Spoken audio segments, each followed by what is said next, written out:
Hello, everyone. So every business owner, solopreneur, freelancer in Canada must understand their GST, HST, and if you're in Quebec, your QST obligations.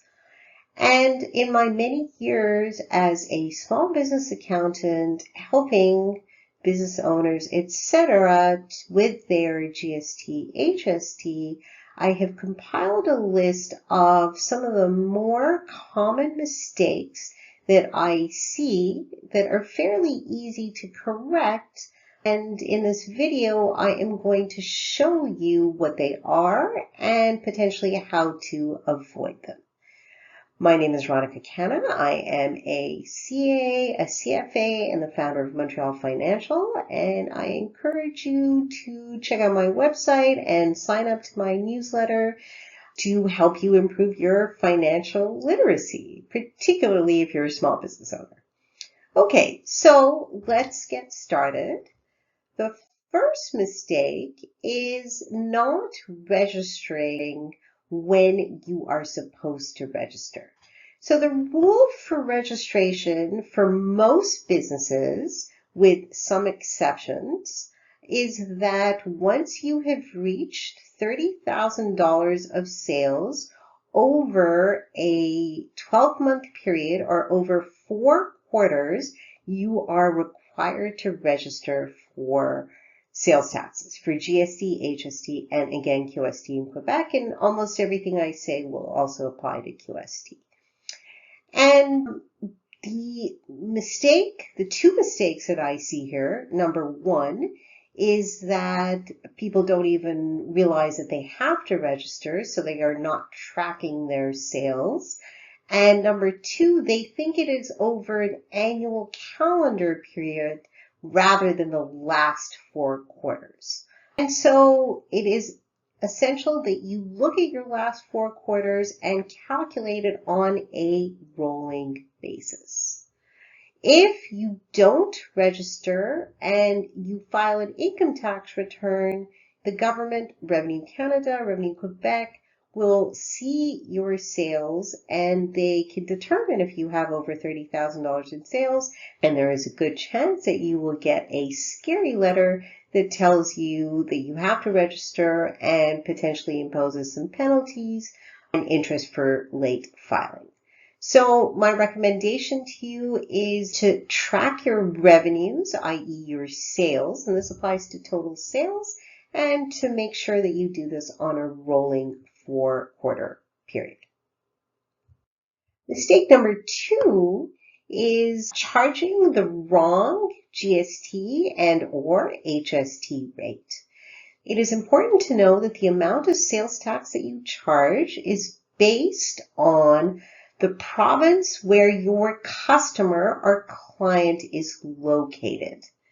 And these are referred to as the place of supply rules. And again, it applies in most cases, unless, for example, you sell someone a car and they come and pick it up in your province, then you would charge them the sales tax in your province. But for example, if you are providing consulting services or freelance web development, or if you are shipping a product to someone, you would charge them the sales tax based on their province. So for example, if you're located in British Columbia and you are providing services or shipping goods to someone in Ontario, you would charge them 13% HST, which is the rate that exists in Ontario.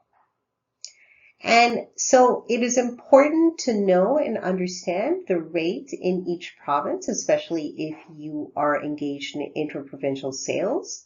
And also in some cases, if you are providing consultation services, you might not even know where they are located. So it is imperative that you have their province, especially if you are registered for GST and HST. Mistake number 3 is not claiming input tax credits. And an input tax credit is the taxes, the GST and HST, that you pay on your expenses. And a lot of people, and especially a lot of new business owners, don't know that they can actually claim back the sales tax that they pay on their expenses. And to explain this a little bit, sales taxes are a consumption tax, which means they are meant for the final consumer. If you are a business owner and you are selling and buying products from other businesses, those other businesses can claim back the sales tax that they pay on expenses because they are not the final consumer of the goods. So in order to claim your input tax credits, I encourage you to keep receipts and documentation of all of your expenses. This is absolutely essential, as in the case of audit, it's Revenue Canada and Revenue Quebec will want to see your original receipts. A credit card statement often is not enough. And you want to make sure that you have an accounting system, a spreadsheet, or accounting software. And I actually have a video on 5 reasons why you need an accounting system. Mistake number 4 is filing late. And this means that you are either unaware of your deadline or you actually know your deadline, but you file after the deadline. And it is really important to know your deadlines because the penalties and interest on late filing of GST and HST and QST can be extremely steep.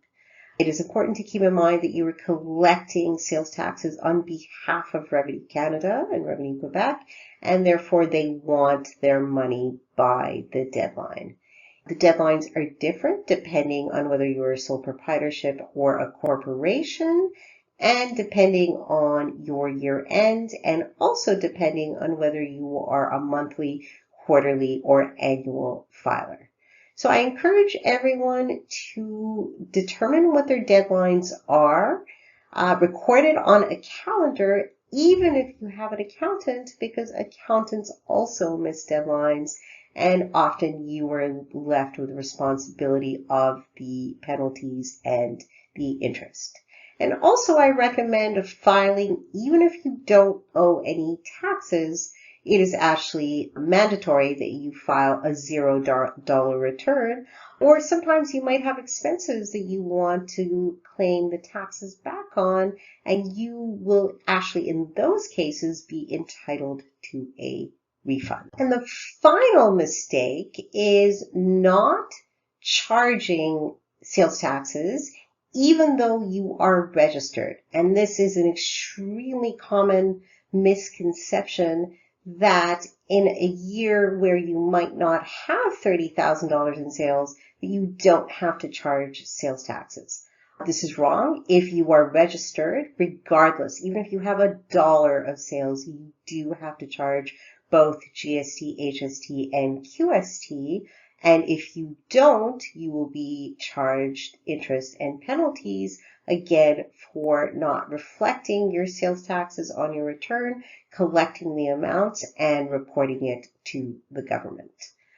The one option that you do have is if you expect that your sales will be lower than $30,000 for the foreseeable future, then you should deregister your account. And in that case, there are specific forms that need to be filed that you can mail to them to deregister your account. So that basically encompasses 5 common mistakes with GST, HST. There are others, but these are the ones that I thought were notable and important for small business owners and solopreneurs to know and understand.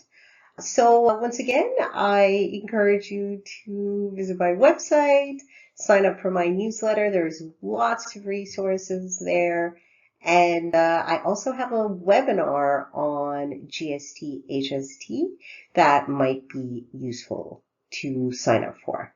I hope this was useful. If you have any questions, don't hesitate to leave them in the comments section. And please like and subscribe. And I will see you next time. Have a great day.